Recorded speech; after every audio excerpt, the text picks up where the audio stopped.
Hello students, एक बार फिर से ज्ञान सागर में आपका स्वागत है। Myself Prerna Dasonde and I hope आप सब अच्छे से मन लगाकर पढ़ाई कर रहे होंगे। और आपको यदि कोई डाउट होता है तो कमेंट बॉक्स पे लिखिए, वहाँ तक हम लोग पहुँचने का कोशिश करेंगे, ठीक है, सॉल्व करने का। And today I am here to discuss syllabus of SKMU sociology sem 4 major paper 6, 7, 8 with important question. ये ज़्यादा इंपॉर्टेंट है कि क्या हम लोग क्वेश्चन पेपर तो करेंगे, साथ में आपको क्या आंसर भी बताएंगे, ठीक है। और इसका फुल PDF आपको कहाँ मिलेगा? एप्लीकेशन पे मिलेगा, वहाँ से आप जाके इंस्टॉल कीजिए। 60 रुपीज़ है उसका कोर्स फी, आप परचेज़ कीजिए उसको और आराम से आप पढ़ सकते हैं, ठीक है, बिना कोई दिक्कत का, ठीक है। So now let's start one by one. Okay, ये सेमेस्टर 4 में हम लोग फैमिलियर होने जा रहे हैं किससे? ट्राइब सोसाइटी से, ठीक है, कि ट्राइबल पीपल क्या थे, वो लोग का रहन सहन क्या था। तो देखिए पहला टाइटल क्या है इस पेपर का? सोशियोलॉजी ऑफ ट्राइबल सोसाइटी, ठीक है। चलिए, तो यूनिट 5 तक में ये डिवाइडेड है, 1 बाय 1 हम देखते हैं, उसके बाद इससे रिलेटेड हम लोग क्वेश्चन करेंगे इंपॉर्टेंट, जो भी आएगा यहीं से आएगा। चलिए, tribe meaning tribe and caste, मतलब ट्राइब जो जनजाति है उसका मतलब क्या है? ट्राइब एंड कास्ट, जनजाति क्या है और जाति क्या है, ठीक है। बी में क्या देखेंगे? Classification of tribal society. हम लोग क्लासिफिकेशन करेंगे, मतलब डिवाइड करेंगे किसको? ट्राइबल पीपल को। तो किसके बेसिस पे? Food gathers, hunters, shifting cultivator, nomads, ये सब peasants, settled agriculture and artisans. मतलब इसको हम लोग डिवाइड करेंगे इसके बेसिस पे कि वो लोग का क्या, वो लोग व्यापार करते थे, किसके बेसिस पे उन लोग का खान पान होता था, कैसे वो लोग रहते थे, अपने जीवन यापन करते थे, ठीक है। इसके बेसिस पे ये लोग क्या है? डिवाइड है। चलिए, यूनिट 2 क्या है? Socio culture profile. मतलब इसमें हम लोग क्या देखेंगे? उन लोग का मैरिज कैसा होता था, खान पान कैसा था, पहनावा कैसा था, फैमिली कैसा होता था, जॉइंट होता था, इंडिविजुअल होता था, कैसा होता था, ये सब हम लोग यूनिट 2 में देखेंगे, ठीक है। यूनिट 3 में क्या देखेंगे? Status of tribal women. मतलब स्टेटस ऑफ ट्राइबल वुमेन का मतलब क्या है कि वहाँ पे उन लोग को कौन से दर्जे में रखा जाता था, है कि नहीं, वीमेन को। जैसे कि क्या क्या वो लोग को चैलेंज फेस करना पड़ता था वीमेन लोग को। या फिर देखेंगे कि वो लोग को कोई भी डिसीजन मेकिंग होता था तो क्या होता था, वो लोग कितना उस पर पार्टिसिपेट करते थे, कितना उनको बात को रखा जाता था। जैसे आप अभी घर में रहते हो और अभी तो हम लोग का जैसे कि आप एक वीमेन हो और आप कोई डिसीजन अगर घर में बोलते हो और वो पेरेंट्स आपके मानते हैं कि नहीं, या फिर बड़ा कोई डिसीजन कोई ले रहा है, उसमें आपने कुछ छोटा सा पॉइंट दे दिया तो आपको बात को कितना रखा जाता है, ये आप खुद से एनालाइज कर सकते हैं, ठीक है। चलिए, यूनिट 4 में क्या है? Problems of tribe and issues of displacement. मतलब ट्राइब्स को कौन से प्रॉब्लम, कौन सा समस्याओं को फेस करना पड़ता था, और डिस्प्लेसमेंट मतलब माइग्रेशन, यहाँ से वहाँ जाना, है कि नहीं। डिस्प्लेसमेंट ये होता है ना। Unit 5 tribal communities of Jharkhand, Santal, परिया, मुंडा, ओरोन और हो, ठीक है। यूनिट 5 में हम लोग को स्पेशली किसके बारे में पढ़ना? झारखंड के ट्राइब्स के बारे में। चलिए, ये सब आपका कुछ बुक्स दिया हुआ, अगर कोई ज़्यादा इंटरेस्टेड है तो आप ये बुक सारे पढ़ सकते हो, ठीक है। चलिए, एक बार मैं सिलेबस सारा डिस्कस कर देती हूँ, उसके बाद क्वेश्चन। मेजर पेपर 7 में क्या है? ये भी कितना में 5 यूनिट में डिवाइडेड है, ठीक है। पेपर 1 तो आपको बहुत इजी है, आप आराम से बहुत अच्छे नंबर से पास हो सकते हो, ठीक है। कोशिश कीजिएगा जो आपका जिस सेमेस्टर थोड़ा इजी रहता होगा उसमें आप क्या करो, थोड़ा नंबर ज़्यादा लाने का कोशिश करो, क्योंकि हमेशा नंबर पता है 5, 6 तक ही आएगा। उसके बाद जैसे जैसे 7, 8, 6 होता है ना, तो थोड़ा नंबर डिक्रीज़ होने लगता है। ये आप खुद एनालाइज किए होंगे। तो पहले का ही सेमेस्टर में थोड़ा ज़्यादा मेहनत कीजिए, ताकि आप कम भी नंबर आगे लाओगे तो चलेगा, मैनेज हो जाएगा, ठीक है। तो पहला टॉपिक क्या है? Rural sociology meaning, scope and significance. Unit 2 क्या है? रूरल कम्युनिटी मीनिंग और कैरेक्टरिस्टिक। मतलब जो ग्रामीण समुदाय था उसके बारे में हम लोग को कैरेक्टरिस्टिक्स का पढ़ना है। रूरल, अर्बन और डाइकोटोनोमी, ठीक है, डाइकोटोमी है, नॉमिनी, ठीक है।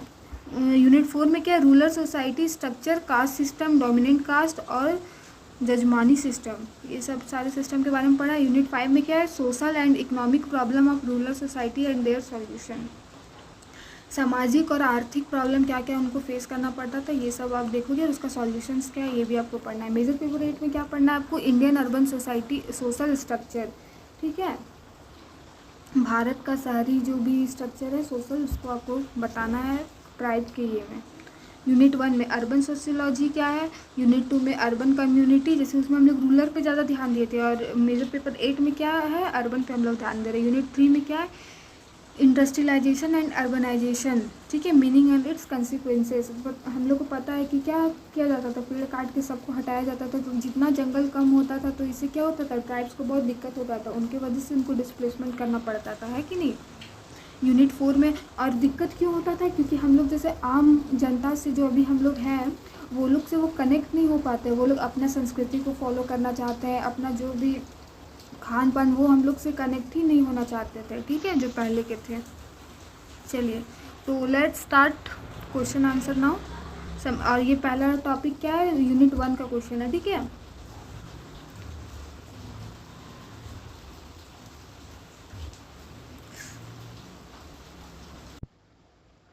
चलिए तो पहला क्वेश्चन है, what is tribe, difference between tribe and cast.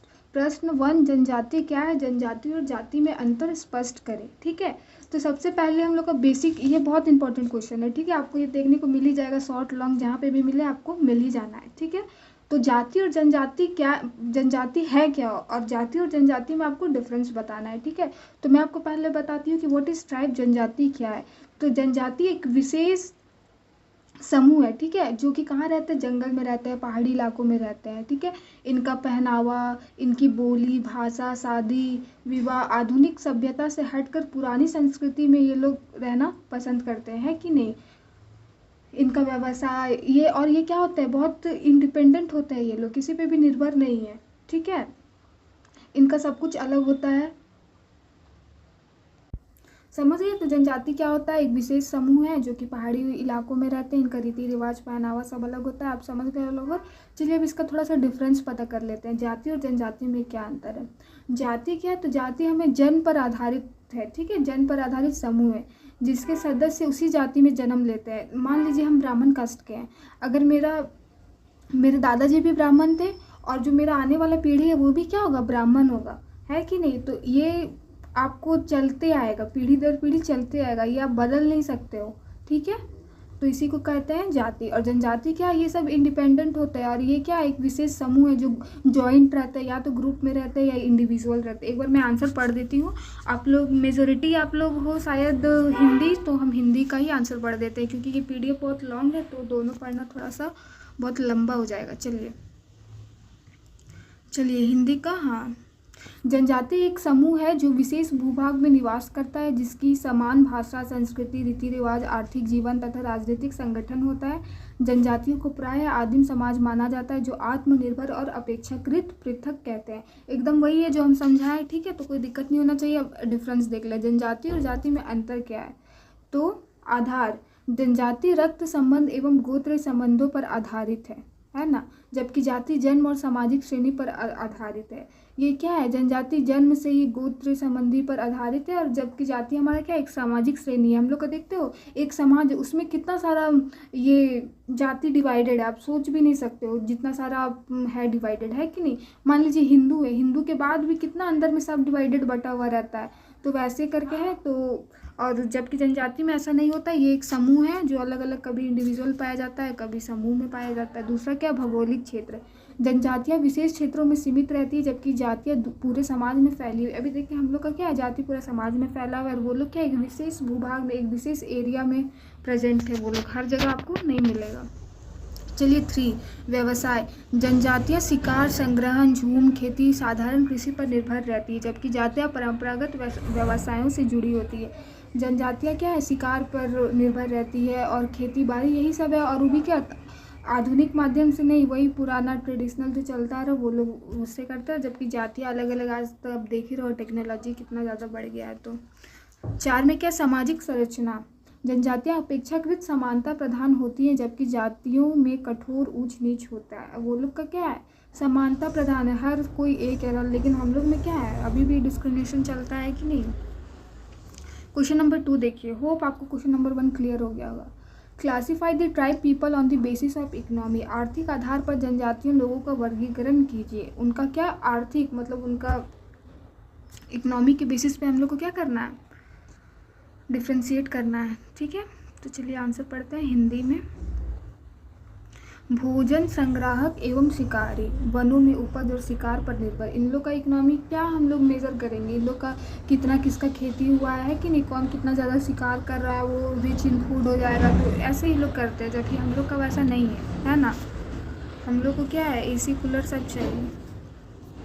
Question number 2, झूम खेती करने वाले, स्थान बदलकर झूम या स्थानांतरित कृषि करते। झूम खेती करने वाले मतलब माइग्रेशन, आज यहाँ है तो कुछ टाइम बाद वहाँ चले गए, फिर वहाँ से पलायन करके दूसरे और चले गए, उसी को बोलते हैं। ठीक है। घुमंतु, नोमैड्स, जीवन निर्वाह हेतु एक स्थान से दूसरे स्थान पर घूमते हैं, इसको भी क्या बोलते हैं, माइग्रेशन बोलते हैं। चलिए, पशुपालक, घरेलू पशुओं पर आजीविका के लिए निर्भर। घरेलू पशु मतलब समझ रहे हो ना, बकरी हो गया, गाय हो गया, यही सब इन लोग का है। किसान, छोटे पैमाने पर स्थायी कृषि करते हैं। स्थायी कृषि, अस्थायी रूप से बसकर उन्नत कृषि करते हैं। कारीगर, शिल्प, बुनाई, धातु कर्म आदि में दक्ष। ये सब इकोनॉमी है कि कैसे कारीगरी करके वो लोग अपना जीवन को चलाते हैं या फिर उनका इकोनॉमिक आर्थिक स्थिति कैसा है। ठीक है, ये चैप्टर 1 यूनिट 1 से था। अब यूनिट 2 से हम लोग देखेंगे। Describe the socio culture profile of tribe and society. ठीक है, जनजातीय समाज की सामाजिक संस्कृति रूपरेखा का वर्णन करें, मतलब उनके कल्चर का आपको रूपरेखा करने के लिए बोल रहा है। ठीक है, उनका कल्चर कैसा हुआ करता है। तो देखिए क्या है, जनजातीय समाज की सामाजिक सांस्कृतिक रूपरेखा इस प्रकार है। जातीय एवं सांस्कृतिक विविधता, विभिन्न भाषाएं, बोलियां, नृत्य, उत्सव और परंपराएं, है कि नहीं। उन लोग का विभिन्न भाषाएं हैं, बोलियां हैं, नृत्य है, उत्सव और परंपराएं हैं। ठीक है, परंपराएं। परिवार, प्राय एकल परिवार, कहीं कहीं संयुक्त परिवार, कहीं कहीं ग्रुप में रहते हैं, कहीं कहीं क्या करते हैं, संयुक्त हैं, कहीं कहीं एकल है। विवाह, जनजाति के भीतर विवाह लेकिन गोत्र के बाहर, मतलब जनजाति के भीतर शादी करेंगे लेकिन गोत्र सेम नहीं होगा। कुटुंब, सुदृढ़ कुटुंब बंधन, कुल व्यवस्था का महत्व। युवा छात्रावास, जैसे गोंडों में घोटुल, उरांव में धुमुकुरिया। टोटम और निषेध, टोटमिक प्रतीकों का पालन और कठोर निषेध।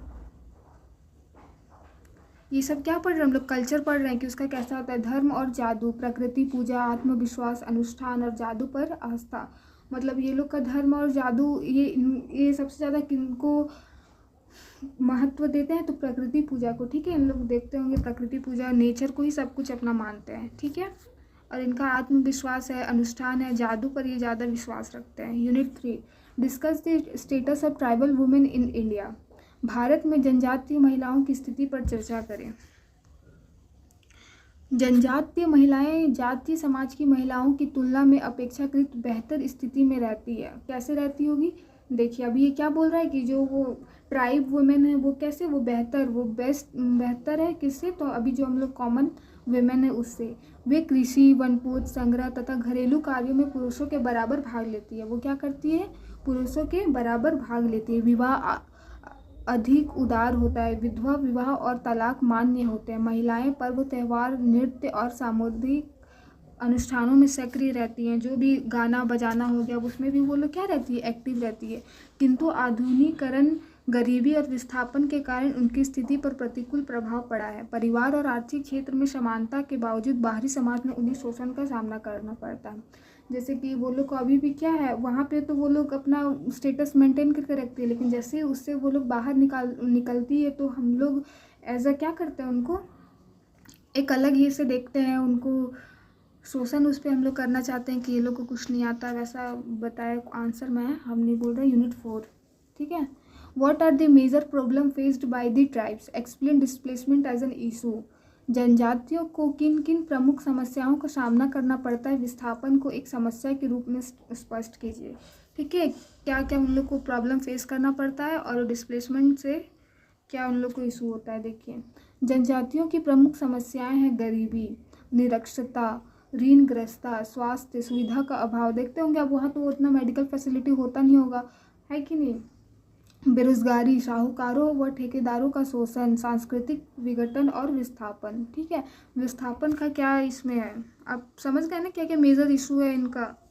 देखिए, उद्योग, खनन, बांध और वनों की कटाई के कारण जनजातियों का विस्थापित होती है। जैसे आजकल हम लोग कहीं भी नहीं छोड़ रहे, हर जंगल, अभी हाल ही में एक जंगल को काटा जा रहा था, बहुत प्रोटेस्ट के बाद वो रुका। ठीक है, तो वो सब क्या है, डिस्प्लेसमेंट का कारण बन जाता है किनका, तो जनजातियों का, ट्राइब्स के लिए। इससे वे अपनी ज़मीन, जंगल और आजीविका से वंचित हो जाते हैं, है कि नहीं। अभी आपको कोई आपके घर से हटा देगा तो आप क्या ही कर लोगे और क्या आप मतलब उस चीज़ को पूरे तरीके से अब जब दूसरी जगह जाओगे तो पूरा इस्टेब्लिश नहीं कर पाओगे। हो सकता है आप वहाँ पे कुछ काम कर रहे हो, आप उसमें बहुत उत्तीर्ण हो और आपको सब जानते हैं और आपको सब बुलाता हो, लेकिन वही आप दूसरा माइग्रेशन दूसरे एरिया में चल जाओगे तो फिर आपको पहचान बनाने में क्या हो जाएगा, टाइम लग जाता है। यहाँ पे आप पूर्वजों से आपका है कि हाँ ये इसका दुकान है, बहुत ज़्यादा बिकता है, अच्छा सामान देता है, तो बहुत वहीं कर देगा, लेकिन आप वही दूसरी जगह कर दोगे तो आपको बहुत टाइम लग जाएगा लोगों का विश्वास जीतने में। तो सोचिए ये लोग का भी क्या होता होगा, इतना विस्थापन का फेस करना पड़ता है। देखिए, विस्थापन से पहचान, रोजगार और संस्कृति का हास्य होता है। ठीक है, पुनर्वास योजनाएं प्रायः अपर्याप्त रहती हैं। चलिए question number 6, short note on major tribal communities of Jharkhand. ठीक है, झारखंड की प्रमुख जनजातियां संथाल, पहाड़िया, मुंडा, उराव एवं हो पर संक्षिप्त टिप्पणी लिखने। अब हम लोग को झारखंड का ट्राइब्स के बारे में पढ़ना और लिखना है। देखिए, संथाल झारखंड की सबसे बड़ी जनजाति है। संथाल क्या है, झारखंड की सबसे बड़ी जनजाति, मुख्यतः कृषक, संथाली भाषा संस्कृति के लिए प्रसिद्ध है। ठीक है, पहाड़िया प्राचीन जनजाति, राजमहल पहाड़ियों में निवास, झूम खेती पर निर्भर। मुंडा, ये लोग किस पे निर्भर रहता है, अभी उसका और इसका क्या प्रसिद्ध है वो बताया जा रहा है। मुंडारी भाषा बोलने वाले, मुंडा क्या करते हैं, मुंडारी भाषा बोलते हैं। जनजातीय आंदोलन में महत्वपूर्ण, और ये लोग क्या है, अच्छा खासा आंदोलन भी क्या है अपने जनजाति के लिए। और सिंह बोंगा सूर्य देव की पूजा करते हैं। तो मुंडा किसकी पूजा करते हैं, तो सूर्य देव की। ठीक है, उराव कृषि पर निर्भर, ये मुख्य रूप से किस पर निर्भर रहते हैं, कृषि पर निर्भर रहते हैं। कुरुक भाषा बोलते हैं, कौन सा भाषा बोलते हैं, कुरुक। धूम कुरिया परंपरा का पालन। हो सिंहभूम क्षेत्र में निवास, हो भाषा बोलते हैं, नृत्य और उत्सव के लिए प्रसिद्ध है। ठीक है, चलिए, define rural sociology, discuss it's scope and significance. ग्रामीण समाज शास्त्र की परिभाषा दीजिए, इसके क्षेत्र एवं महत्व पर चर्चा कीजिए। ठीक है, क्वेश्चन समझ गए होंगे। चलिए, अर्थ ग्रामीण समाज शास्त्र, ग्रामीण समाज, उसकी संस्थाओं, संरचना, समस्याओं एवं विकास का वैज्ञानिक अध्ययन है। इसमें ग्रामीण समुदाय, ग्रामीण अर्थव्यवस्था, सामाजिक संबंध एवं सांस्कृतिक स्वरूप का अध्ययन किया जाता है। ठीक है, स्टडी किया जाता है। स्कोप क्या है, ग्रामीण जनसंख्या एवं जनसंख्याकीय विशेषताओं का अध्ययन करते हैं। किसका किसका है, तो देख लीजिए, परिवार, विवाह, जाति, धर्म आदि संस्थाओं का अध्ययन। ग्रामीण समस्याओं, गरीबी, बेरोजगारी, अशिक्षा, ऋणग्रस्तता का विश्लेषण। सामाजिक परिवर्तन एवं विकास का अध्ययन। और इसका सिग्निफिकेंस क्या है, महत्व क्या है, ग्रामीण जीवन को वैज्ञानिक दृष्टि से समझने में सहायक। ग्रामीण नियोजन एवं विकास कार्यक्रमों के लिए आधार प्रदान करता है। ग्रामीण समस्याओं को दूर करने और आधुनिकीकरण लाने में सहायक। नीति निर्माताओं एवं समाज सेवकों को दिशा प्रदान करता है। चलिए, unit 2, what is rural community, discuss it's main characteristics. And आप कंफ्यूज मत हो जाइएगा, ये मेजर पेपर 7 का क्वेश्चन है। ठीक है, यूनिट 1, ये डिफाइन सोशियोलॉजी, रूरल सोशियोलॉजी का बता दिए। चलिए,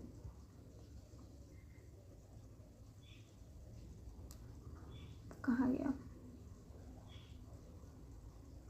unit 2, what is rural community, discuss it's main characteristics. ग्रामीण समुदाय क्या है, इसकी मुख्य विशेषताओं पर चर्चा कीजिए। तो क्या है, देखिए, ग्रामीण समुदाय वह समूह है जिसमें लोग गाँव में एक साथ रहते हैं। ग्रामीण समुदायों में क्या करते हैं, गांव में लोग एक साथ रहते हैं, समान परंपराओं, संस्कृति, अर्थव्यवस्था और सामाजिक जीवन को साझा करते हैं। ठीक है, विशेषताएं क्या है, छोटा आकार, गांव हमेशा क्या होता है, बहुत बड़े नहीं, छोटे देखते होंगे आप जहाँ पे रहते हो। गाँव का हम एग्जाम्पल दे रहे हैं, आपका गाँव का नाम मान लीजिए मधुबन है, अब कुछ दूर चलते ही क्या हो जाएगा, दूसरा आ जाएगा तुरंत, मतलब 2-2 किलोमीटर में बदलता है कि नहीं। तो ये क्या हुआ, छोटे आकार में ही है ना हमारा। विशेषताएं, छोटा आकार, शहरी क्षेत्रों की तुलना में जनसंख्या कम होती है। प्राथमिक संबंध व्यक्तिगत, घनिष्ठ और आत्मीय होते हैं। समानता, समान परंपराएं, विश्वास और व्यवसाय। ठीक है, देखते होंगे कभी कभी होता है ना कि हम लोग बोल देते हैं कि वो कि हमेशा क्या होता है, कोई भी एक छोटा सा गांव है, ठीक है, तो उसमें देखिएगा आपकी आपको मेजोरिटी एक ही ये का मिलेगा। अगर आप महतो हैं तो आपको अधिकतर वहाँ पे क्या मिलेंगे, महतो ही मिलेंगे। हाँ, कुछ कुछ मतलब कुछ कुछ दूसरे कास्ट के भी होते हैं, लेकिन मेजोरिटी में कोई एक गाँव में वही होता है। और मान लीजिए वो कोई व्यवसाय कर रहे हैं, मान लीजिए वो मछली का पालन कर रहे हैं, तो वो पूरा गाँव क्या करता है, मोस्ट ऑफ द टाइम क्या करता है, मछली का ही पालन करता है, ठीक है, एक ही व्यवसाय उन लोग का रहता है। तो इस तरह भी वो डिवाइडेड हो जाते हैं, ठीक है। चलिए, परंपरागत समानता बता दी। कृषि आधारित अर्थव्यवस्था, मुख्य पेशा कृषि एवं उससे जुड़ी गतिविधियां। परंपरागत जीवन, रीति रिवाज, परंपरा और धर्म का प्रभाव से सामाजिक एकजुटता, एकता और आपसी सहयोग की भावना प्रबल। अब क्या करना है, एक्सप्लेन रूरल अर्बन डाइकोटोमी। चलिए, क्या है, ग्रामीण शहरी देव वैधता की व्याख्या कीजिए। मतलब आपको डिफरेंस बताना है किसमें, ग्रामीण और शहरी में, ठीक है। और किसके अकॉर्डिंग, तो उनका ऑक्यूपेशन क्या है, सोशल रिलेशन क्या है, कल्चर क्या है, सोसाइटी कैसा है, उनका लाइफस्टाइल कैसा है, उन पे क्या करना है, आपको डिफरेंस बताना है। उसी को बोलते हैं रूरल अर्बन डाइकोटोमी, ठीक है। तो चलिए पढ़ते हैं हम लोग। ग्रामीण शहरी देवोत्ता का तात्पर्य ग्रामीण शहरी समाज का जीवन शैली, व्यवसाय, सामाजिक संबंध एवं सांस्कृतिक मूल्यों में अंतर से है, ठीक है। उनका डिफरेंस हमको पढ़ना है। तो पहले हम लोग ग्रामीण का पढ़ लेंगे, फिर शहरी का पढ़ेंगे। तो ग्रामीण विशेषताएं क्या है, कृषि आधारित, परंपरागत, व्यक्तिगत एवं आत्म संबंध, ठीक है, सामुदायिक एकजुटता, धीमा परिवर्तन। और क्या होता है यहाँ पे, परिवर्तन बहुत कम ही होता है। आप आज भी जाओगे तो आपका गांव वैसा ही दिखेगा, 5 साल बाद भी जाओगे तो वैसा ही दिखेगा। अगर होगा भी तो माइनर चेंजेस होता है, ठीक है। इसीलिए तो आदमी गांव जाने खोजता है, देखते हो। लेकिन शहर में तुरंत आज यहाँ टावर नहीं था, आप 1 महीना में देखोगे आपका घर का बगल में टावर खड़ा हो गया, ठीक है। शहरी विशेषताएं, उद्योग व सेवाएं पर आधारित, आधुनिक औपचारिक संबंध, व्यक्तिवाद, तीव्र परिवर्तन। जल्दी परिवर्तन यहाँ पे बहुत ज़्यादा होता है, ठीक है। और not only in physical change होता है, लोग मेंटली भी वहाँ पे कि क्या होता है, चेंज होता है। मेंटली मतलब पागल मत समझिएगा। यह देवता स्पष्ट करती है कि जहाँ ग्रामीण जीवन सरल, सामूहिक और परंपरागत होती है, वहीं शहरी जीवन जटिल, प्रतिस्पर्धा और आधुनिक है, ठीक है। एक दूसरे से क्या होता है, वहाँ पे कंपटीशन लगा हुआ रहता है कि नहीं। यूनिट 4 का पढ़ता है, ये क्या, मेजर पेपर 7 का है, unit 4। Discuss the caste system, dominant caste and jajmani system in rural society. ग्रामीण समाज में जाति व्यवस्था, प्रमुख जाति एवं जजमानी प्रथा पर चर्चा कीजिए। तो चलिए करते हैं। सबसे पहले किस पे करेंगे, जाति व्यवस्था पे।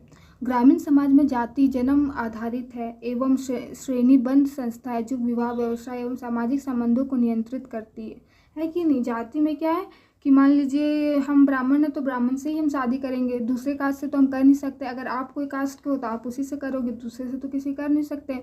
तो ये क्या करती, नियंत्रित करती, एक लिमिटेशन देती। लेकिन जनजाति में ऐसा नहीं होता है, ठीक है। वो लोग गोत्र बस अलग होना चाहिए।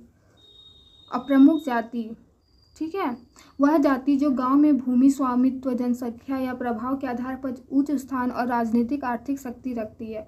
डोमिनेंट कास्ट किसको बोला जाता है, जो एक मेजर जनसंख्या में प्रेजेंट होता है, ठीक है, मेजर जनसंख्या में प्रेजेंट होता है, जिसके पास ज़्यादा ज़मीनें होती है, ज़्यादा लोग होते हैं, उन राजनीतिक और आर्थिक स्थिति भी ठीक रहता है, उनका पॉलिटिकल भी हाथ रहता है, इकोनॉमिकल भी सही रहता है। तो उसको क्या बोलेंगे, डोमिनेंट कास्ट, ठीक है। जैसे हमारे उधर जहाँ हम लोग धनबाद में रहते हैं वहाँ पे महतो कास्ट बहुत ज़्यादा है, तो वो वहाँ के लिए क्या हो गया, डोमिनेंट कास्ट, ठीक है। देखिए, जजमानी प्रथा क्या है, विभिन्न जातियों के बीच वस्तु एवं सेवाओं का आदान प्रदान की पारंपरिक व्यवस्था। जजमानी प्रथा क्या है, विभिन्न जातियों के बीच वस्तु एवं सेवाओं का आदान प्रदान की पारंपरिक व्यवस्था।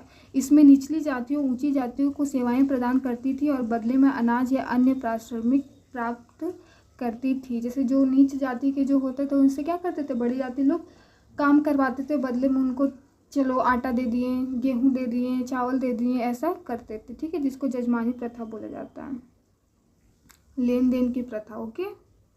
Unit 5, describe the major social and economic problem of rural society and suggest their solution.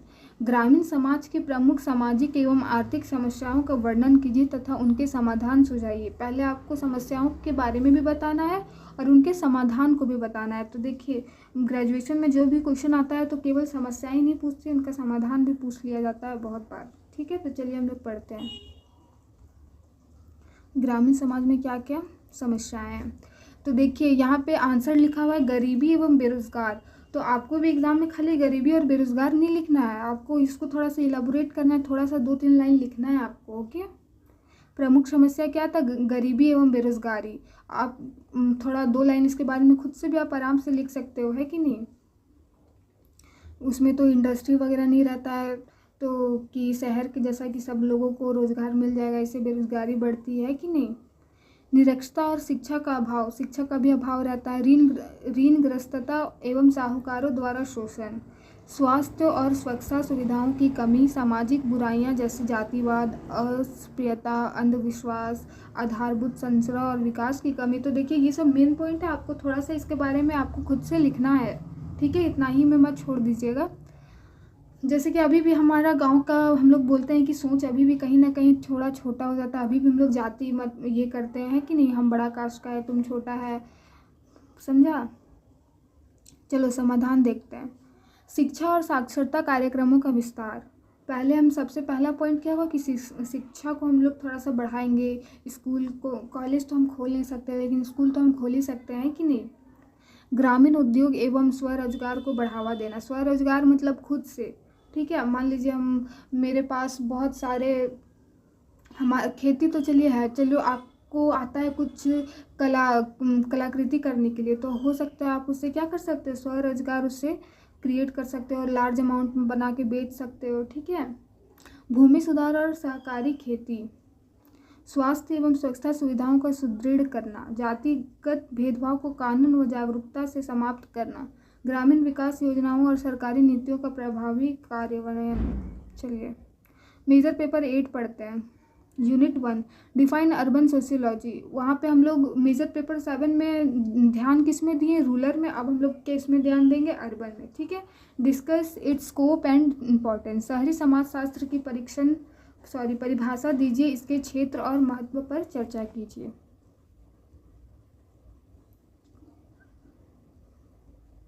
Answer है शहरी समाजशास्त्र। शहरी समाज, उसकी संरचना, संस्थाओं, सामाजिक संबंधों, संस्कृति और समस्याओं का वैज्ञानिक अध्ययन है। यह इस पर केंद्रित है कि लोग शहरों में कैसे रहते हैं, परस्पर संबंध बनाते हैं और संगठित होते हैं। देखिए स्कोप क्या है, शहरी जनसंख्या घनत्व और जनसंख्या की पैटर्न का अध्ययन, परिवार, विवाह, कुटुंब और सामुदायिक जीवन का अध्ययन। ये सब सोशियोलॉजी का है। समाजशास्त्र में हम लोग को क्या क्या पढ़ना है, क्या क्या पढ़ा जाता है वो है। शहरी समस्या, आवास, प्रदूषण, झुग्गी बस्ती, अपराध का विश्लेषण, शहरी सामाजिक परिवर्तन, आधुनिकीकरण और सांस्कृतिक विविधता का अध्ययन। आप क्या क्या इसमें पढ़ सकते हो, क्या क्या आपको मिलता है। ठीक है। महत्व, शहरी जीवन का वैज्ञानिक ढंग से समझने में सहायक। ठीक है। शहरी नियोजन और नीतियों के लिए ज्ञान प्रदान करता है। झुग्गी अपराध जैसी। ठीक है। उसके बाद समाज शास्त्रियों, प्रशासकों और योजनाकारों के लिए उपयोगी। चलिए यूनिट 2 पढ़ते हैं, मेजर पेपर 8 का। What is urban community, discuss it's main characteristics. शहरी समुदाय क्या है, इसकी मुख्य विशेषताओं पर चर्चा कीजिए। शहरी समुदाय उन लोगों का समूह है जो शहर में रहते हैं। शहरी समुदाय किसको बोलते हैं, ग्रुप ऑफ जो पीपल जो कहाँ रहते हैं, अर्बन सिटीज़ में रहते हैं। ओके। जिनकी विविध व्यावसायिक, सांस्कृतिक और जीवन शैली की विशेषताएं होती है तथा उनके सामाजिक संबंध जटिल होते हैं। चलिए विशेषताएं पढ़ते हैं। बड़ा आकार एवं घनत्व, ये गांव का क्या उल्टा है, वो छोटा आकार, तो ये क्या होगा, बड़ा आकार और घनत्व। हमको नहीं लगता है इस सब टॉपिक के लिए आपको बहुत ज़्यादा मेहनत करना होगा। आप थोड़ा थोड़ा भी पढ़ लोगे तो बहुत अच्छा सा आंसर करके आ सकते हो एग्जाम टाइम में। ठीक है। शहरों में जनसंख्या अधिक हो और घनत्व ज़्यादा होता है। ठीक है। क्या है, विविधता, लोग विभिन्न धर्मों, भाषाओं, संस्कृतियों से संबंधित होते हैं। यहाँ पे क्या होता है, शहर में आपको सब मिलेंगे, एक ही ये पे बिल्डिंग है, उसमें आपको क्या जितने हैं, मान लीजिए 10 उसमें फ्लोर है, तो 10 फ्लोर में आपको अलग अलग जाति के मिल सकता है, अलग अलग धर्म के मिल सकते हैं, सब होता है। और फिर वो साथ में मिलकर सब कुछ करते हैं, देखते हो ना। द्वितीयक संबंध औपचारिक, अनौपचारिक और संविदात्मक होते हैं। 4 व्यवसायिक विविधता, लोग उद्योग, व्यापार और सेवाओं में लगे होते हैं। व्यक्तिवाद, व्यक्तिगत स्वतंत्रता और स्वावलंबन को अधिक महत्व दिया जाता है। तेज सामाजिक परिवर्तन, आधुनिकता और तकनीकी कारणों से शहरों में बदलाव तेजी से होता है। Unit 3, define industrialisation and urbanisation, explain their consequences.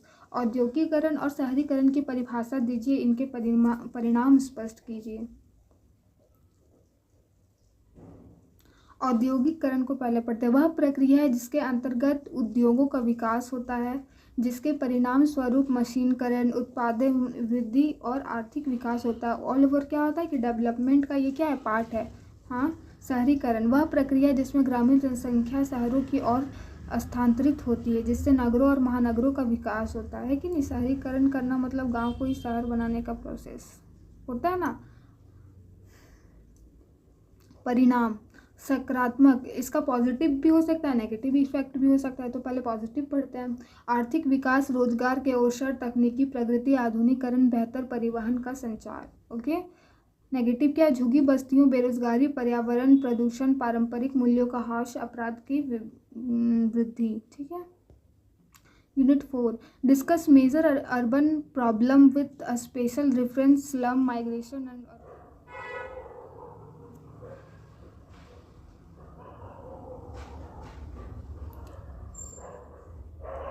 Question number 4, discuss major urban problem with special reference to slums, migration and organised crime.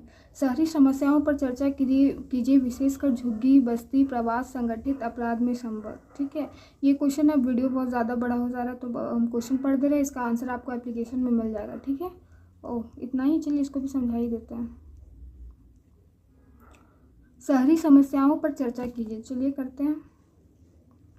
शहरों में भीड़ भाड़ वाली अस्वच्छ बस्तियां, जहां उचित आवास, स्वच्छता और स्वास्थ्य सुविधाओं का अभाव होता है। इनका कारण गरीबी, ग्रामीण शहरी प्रवास पर ऊंचे किराए हैं। प्रवास, गांवों से शहर की ओर पलायन से आवास, रोजगार और नागरिक सुविधाओं पर दबाव पड़ता है। इससे भीड़भाड़, बेरोजगारी और सांस्कृतिक संघर्ष उत्पन्न होते हैं। ऑर्गेनाइज्ड क्राइम, शहर में तस्करी, नशीली दवाएं, व्यापार, मानव तस्करी और साइबर अपराध जैसी गतिविधियां बढ़ती है। ये कानून व्यवस्था और सुरक्षा के लिए खतरा है। चलिए, हो गया। और आप ये चैनल कहाँ पे देख रहे हो, ज्ञान सागर पे देख रहे हो। होप आप सब ने इंस्टॉल कर लिया होगा। फुल PDF आपको मिल जाएगा आपको ऐप पे।